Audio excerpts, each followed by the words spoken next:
You're listening to a Frequency Podcast Network production. The Brock and Dalby Podcast. This is the Brock and Dalby Podcast. Welcome to Monday. My name is Brock. I'm Dalby. Hopefully you have the day off. If not, then quick round of applause to you. You're the real MVP of the weekend here. Is today the last day we're allowed to wear white? Is that how that whole thing works? I don't know what the deal with that is. I've always heard that growing up. I've never, it's one of those things, I've always heard it, I've never understood it, but now even with the internet literally in my pocket, I could look it up right now, and I'm not going to. I mean, the toughest part is two white dudes. I mean... Like, I don't know. Justin Trudeau tried it years ago, and I don't think it worked out too well for him. So yeah, the rough thing is there's not one article of clothing in my entire wardrobe that's whiter than I am. So I guess I'm probably okay.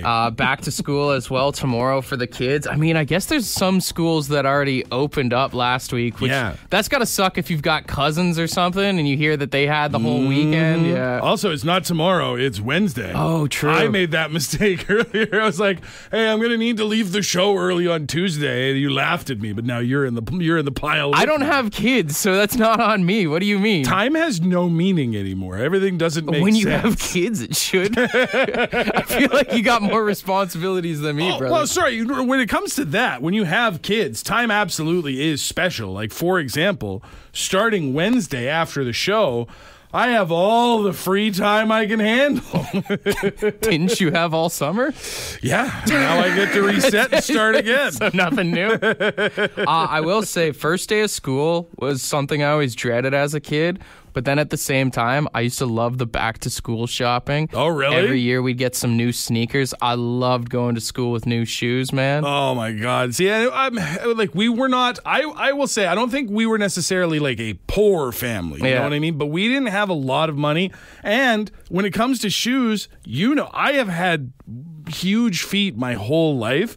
So back to school shoe shopping. I have a guy who's been in what are those called? The Nike. You've been wearing Nike Air Maxes? I've been wearing Air Maxes since before it was a cool thing. You know what I mean? I remember was it like first grade? I got these like Hot Wheels light up shoes. Ooh. And they had like an actual tire on the side. Yo. I'd be getting up like every 15 minutes to go to the pencil sharpener just to flex. Yeah.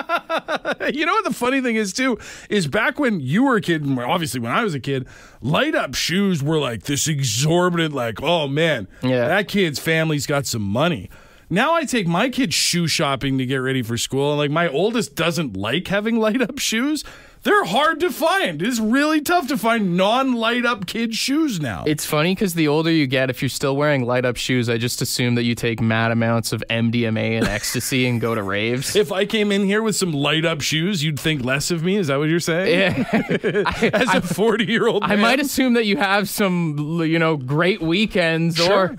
or maybe just to move a little slower. I don't know. I don't mean to be mean, but you know what I mean.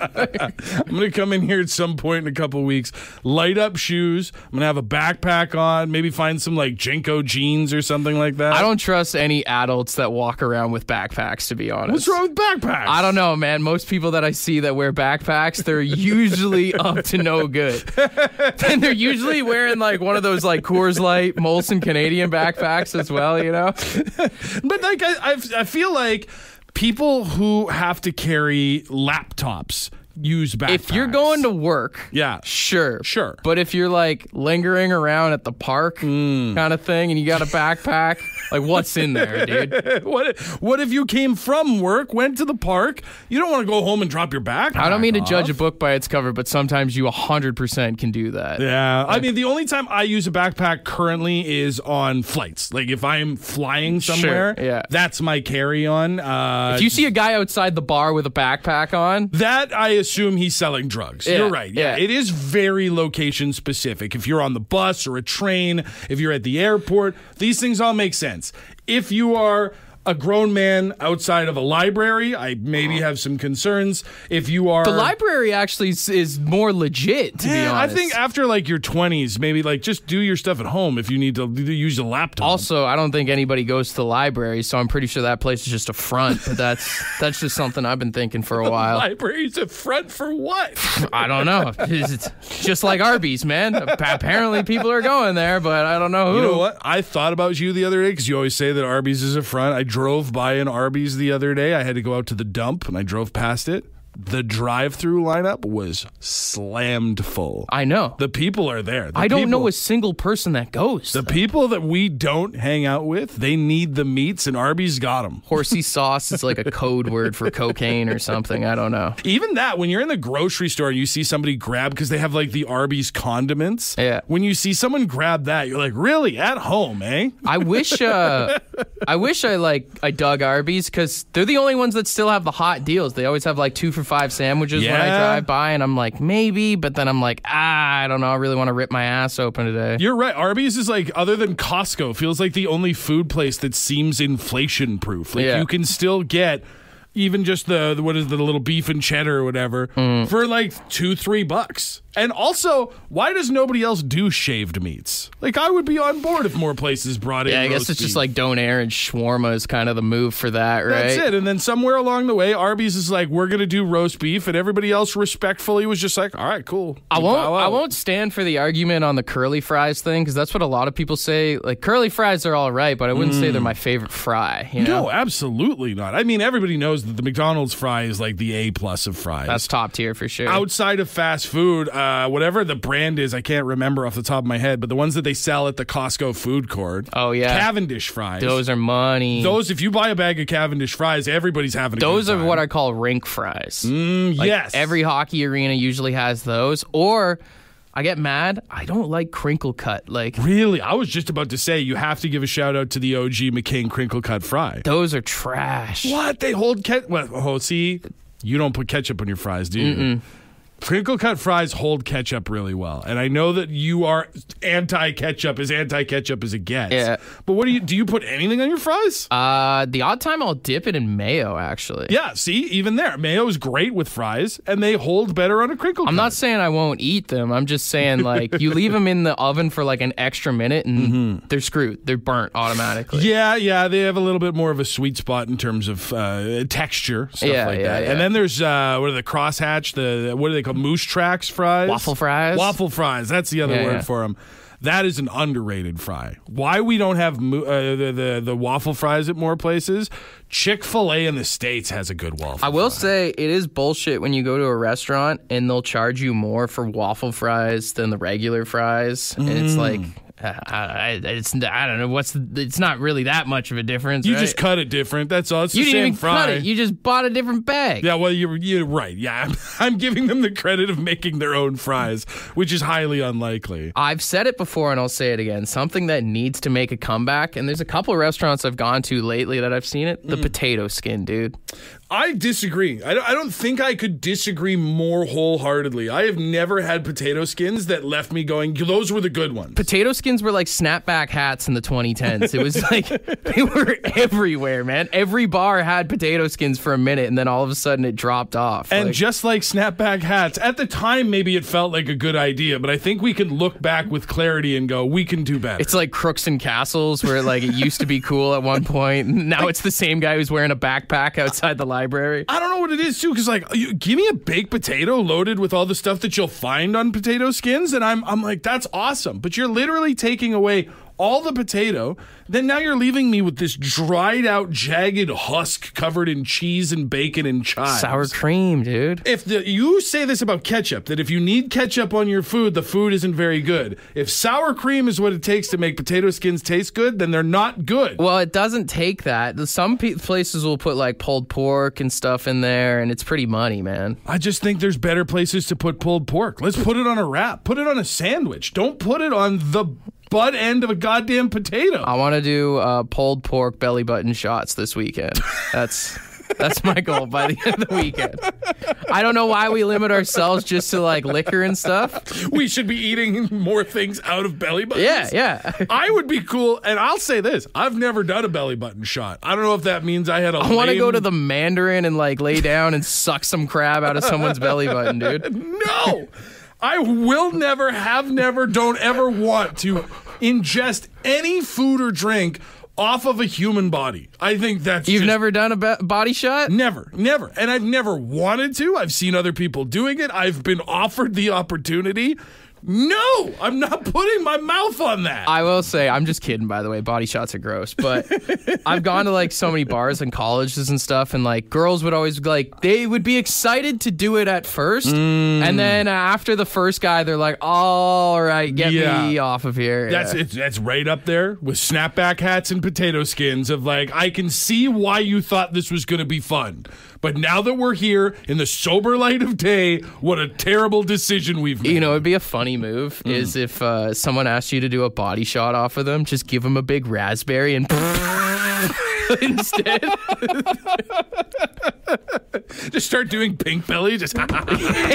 It's a quick way to get thrown out of the party. Put your finger in someone's belly button. Have you ever had someone do that to you? That's such a weird feeling. I have. I hate it. It's so awful. My sister used to do that to me when we were kids. She'd poke me right in there. Worse, obviously, if they then follow it up with a hoo-hoo. Yeah. Pillsbury noise. Yeah, getting fingered by someone in the belly button sucks. I hate that you referred to it. What else would you call it? It is that. Poked was fine. Poked was a very visceral, graphic word. Everybody knew what we were talking about. You didn't enlighten anyone by saying fingered. I will say, now that we're on the topic of belly buttons and fingering belly buttons. That's where we are now. I think it should be noted that everybody needs to clean their belly button. Like, I read something once that it is the dirtiest part of your body. Yeah. And if you don't believe me, stop the podcast right now. No, keep listening. Give a swab of your belly button and smell it. Take us with you. Dude, it's rank, man. It's so gross, dude. I've just like, and the thing is like, here we live in a world where we all have these big boxes of Q-tips that say on them, big bold letters, don't put this in your ear. We're jabbing ourselves in the eardrum. Just take one of them and just give your belly button a little swab. Swab just it up. Just a little wipe, just a little clean down. Do you think people with Audis have that problem?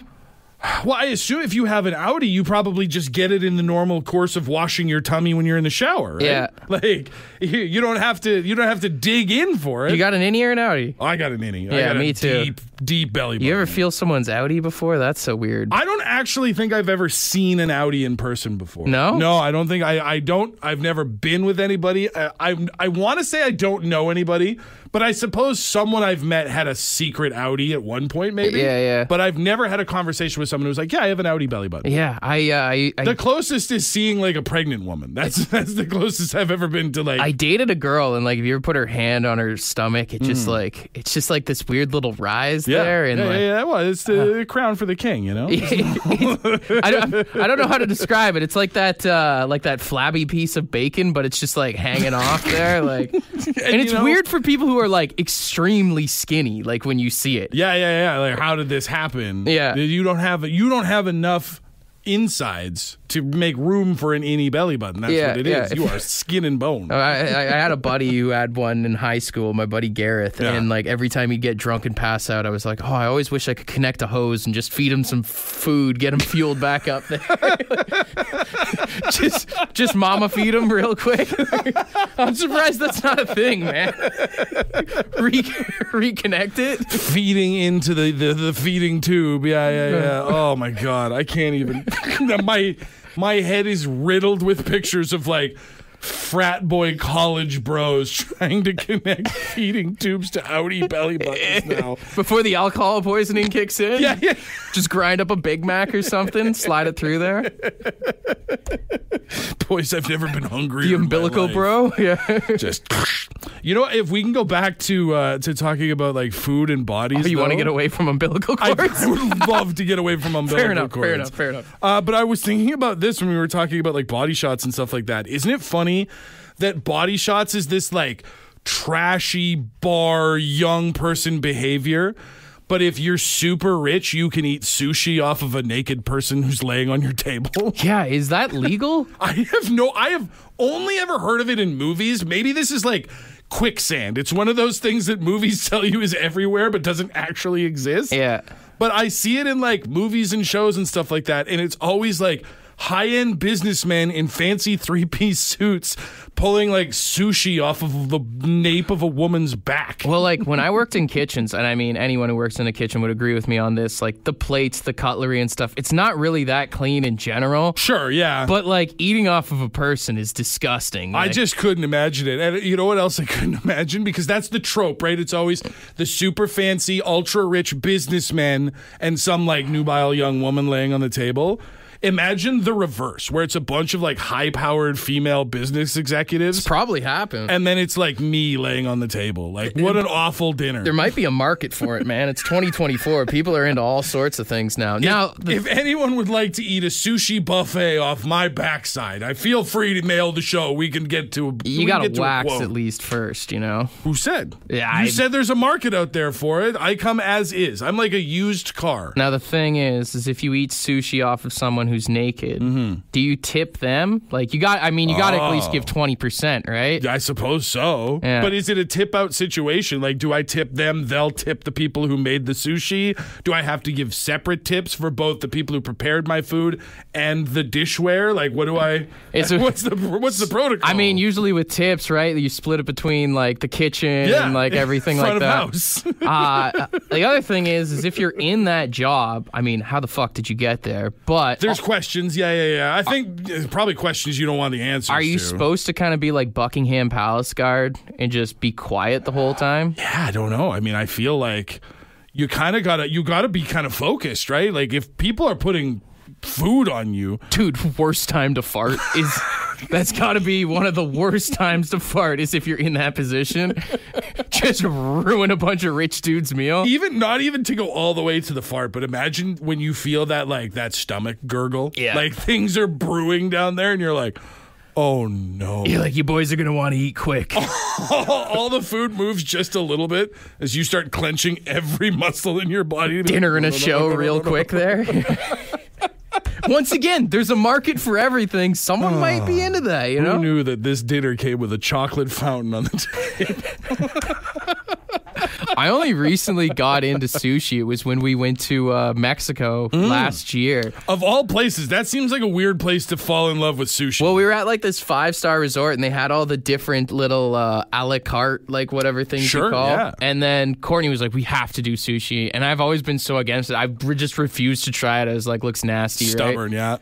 So good. Dude, absolutely. Now, so good. I got into it. I was like, I didn't like fish when I was a kid. I never liked rice when I was a kid. I kind of grew into both those things, but I still never pulled the trigger on sushi. And then I was living in this like mountain town in northern British Columbia where there was a sushi restaurant from an actual Japanese sushi chef who had flown over, wanted to live in Canada, opened this place up. I was like, if there's ever going to be someone who will teach me how to eat sushi, that will give me the proper experience, this is the guy. And so we asked him. His name was Moss. He made up a little spread for me and my wife and some of our friends.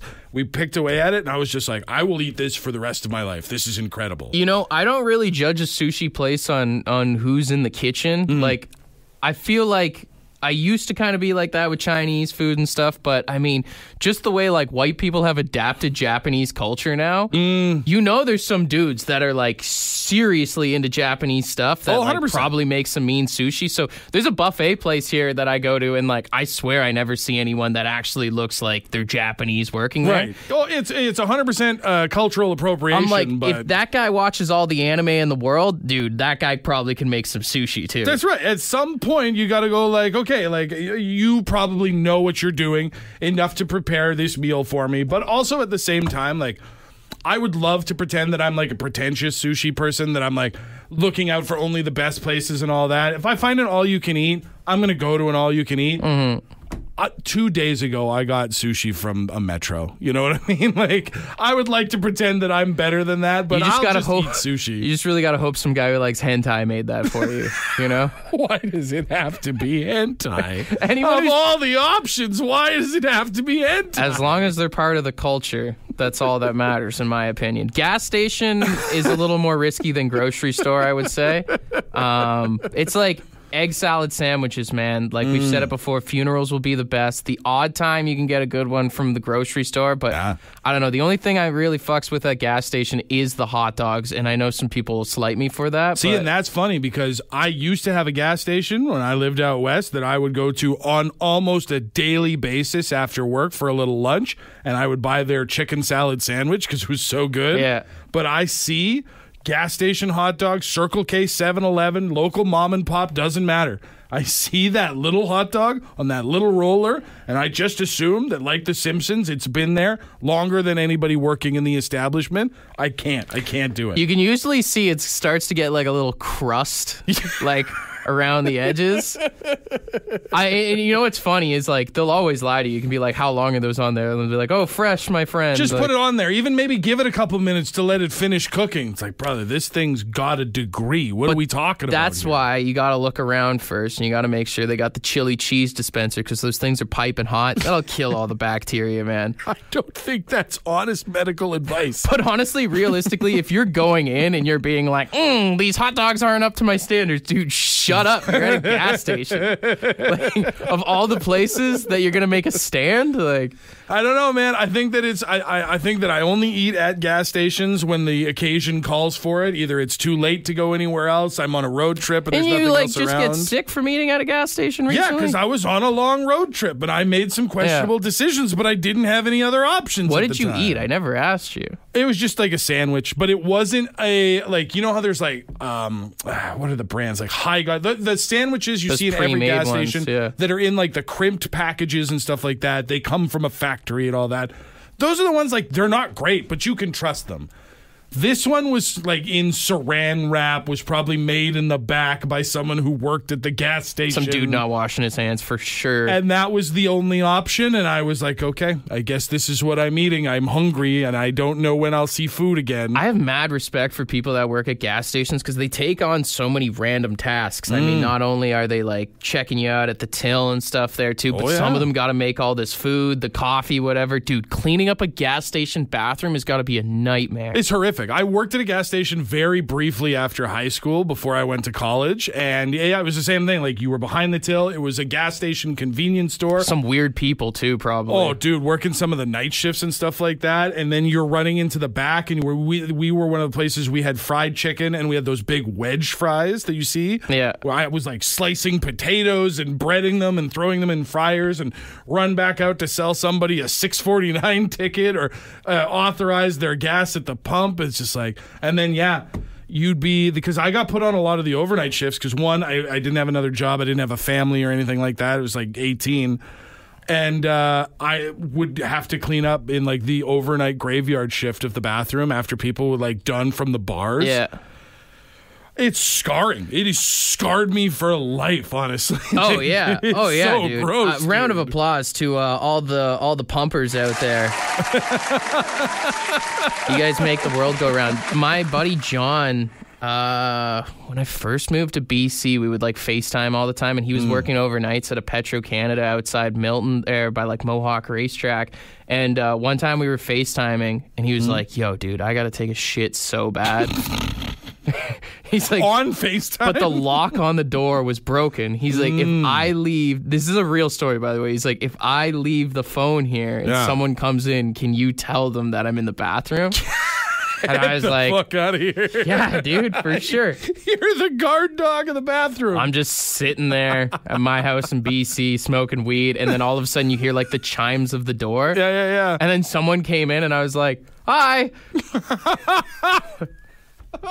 They looked at me so puzzled, and I was like, my buddy's in the bathroom right now. He said he'd be right back. And they just started dying. They're like, what's going on? And I was like, I don't work here, and my buddy like must have heard the conversation, came running out. Oh, of course. But I mean, to be that person who walked in, like, Talk about big just for laughs gags vibes to walk in and a little screen starts telling you like, my buddy's shitting right now. Well, the other thing is like you catch like the wrong person. They might have just stole the phone. That's all I was thinking. I was thinking the last thing you're going to see on that call is the face of the person that took Gerald's phone for a walk.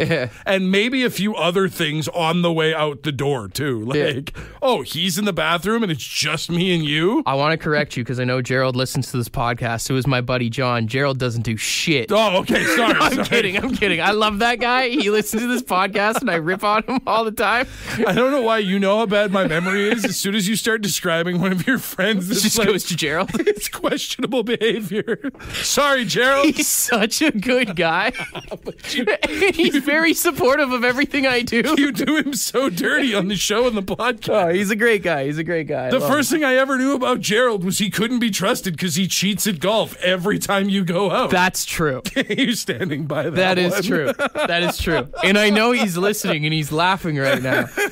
We've all got a Gerald in our friend group at golf. That guy that like goes into the bush to look for their ball and then it's like looking around for 5 minutes, and once you get ahead, he's like, oh, it's right over here. Isn't that the most amazing thing of all time? Either he's a big liar at golf, yeah, or he's like fucking David Blaine or something. He's got a radar in his brain that only picks up golf balls. Yeah, I heard he's going to be in Now You See Me 3. That's a movie that doesn't need to exist. It's coming out, actually. I saw that the other day. That's why it was in my head. Fuck's sake. Old Davey Franco? That's right up there with the, the new, I know Courtney's a big anime person. Is she all about this new Terminator anime that's coming out? Oh, yeah. We were on Netflix last night and we saw that come up and she was pretty stoked for it. And I was like, is this like a prequel? Like, what is? And she's like, it's supposed to be its own thing. And I was like, it exists in the Terminator cinematic universe, the TCU. I was like, why? Why are we still making I looked it up and there's not even like a Sarah Connor or anything like that in there. It's kind of its own thing. Just stop keeping these old franchises alive, because the problem is for every one of these things that just end up being a fucking dud, there's one Alien Romulus or whatever the new movie is. You said it was good. Yeah, it was really good. And then everybody's like, oh, let's make a new movie for our dead franchise. And it's like, just stop. Please don't do this anymore. Well, and it's getting like the whole anime treatment with, I think the main thing with Terminator was the actual CGI back in the day, right? That's what made it so cool with Terminator 1 and then T2. They just got so much more advanced, which after T2, you don't need to watch anything. Just stop there. Absolutely stop there. But watching like Arnold Schwarzenegger like pull out the scalpel and like cut down the bicep and inside's the like robot hand and stuff like that. At the time, you were just like, movies will never get cooler than this. Now, mind you, if you watch it again, you'll be like, oh, it's maybe not as cool as I remember it. Special effects very rarely hold up over time. Yeah, that's the thing is like there's so many movies that you go to watch and you're like, this was so sick when I was a kid. Yeah. I showed Courtney this movie. It's called Frozen, not like the Disney one. Oh, okay. It's about these people, they go snowboarding on a hill and then they want to catch like a final run. They're like, please, can we go up the lift? Guy lets them up the lift. Blah, blah, blah. Someone ends up stopping it, and they get stuck on this lift overnight. Oh, damn. The hill's closed for, like, the whole week because it's only a weekend thing, yada, yada, yada. So, basically, they're just trapped on this ski lift the entire time. And I was like to Courtney, I was like, man, this movie is so good. It fucking sucked. We rewatched it. I remember watching it at a sleepover in the 8th grade, and it's these people stuck on a chairlift. They get eaten by wolves and all this stuff. Right. I'm spoiling the whole movie because you shouldn't watch it. But well, and I'm sure the time has passed. If you were going to watch this movie, you probably saw it. Also, impossible to find. Like, we illegally watched it, but it took like an hour just to find it because when you type in Frozen movie, the only thing you can find is do you want to build a snowman? Yeah, bad SEO, so to speak. Yeah. Maybe it'll end up on the Chick-fil-A streaming service. Is that a thing? Apparently Chick-fil-A, the chicken restaurant. Is that just going to be like religious movies? I have no idea. It's all over the place. They're saying like, we're going to release it, we're going to start a streaming service, but no one seems to know, A, why, and B, what it's going to be. The only reason I said the religious thing is like, aren't they like super Catholic or Christian? They don't or open something? on Sundays. Like, I think any of their locations, because it is the founders are very religious. That was the joke. the Atlanta Falcons put a Chick-fil-A, because big franchise there. Oh, so it's always closed? In their stadium, but you could never go to it on Falcon game day because they play on Sundays. I was like, what are we doing here? Chick-fil-A streaming service. I'm trying to think, like, what are they just going to show? Like Chicken Run? Is that it? I'm just waiting for it to come to Canada so we can get the KFC streaming network, and it's just all old war movies and slavery titles. Just episodes of Robot Chicken. Trying to think of other chicken-themed movies and shows. There's not a lot of chicken-based content out there that I'm aware of. So I think you might have hit the two big franchises. It's just Chicks Gone Wild videos. That's what it is. It's Chicks Gone Wild, but it is literally just live cams of like farms. Just hot, sexy chickens. Just like chickens in lingerie. Just a bunch of hens. It's a live camera inside a rotisserie and the bird's just spinning. Just a rooster behind the camera. One of those POV shots. I like those. On that note. You think that's where we should end it? Yeah. What are we timed out at here? Oh, we're pretty close to 30 minutes here. Yeah. All right. Okay, well, that's going to do it for us. We hope you had yourself a great long weekend. Hopefully you stayed safe. Back to work tomorrow. Keep it sexy. Yeah, bye, everybody. For more Brock and Dalby, tune in weekday mornings 5:30 to 9. The Brock and Dalby podcast is brought to you by badshop.ca, the Brock and Dalby merch store. With all proceeds going to the Canadian Cancer Society.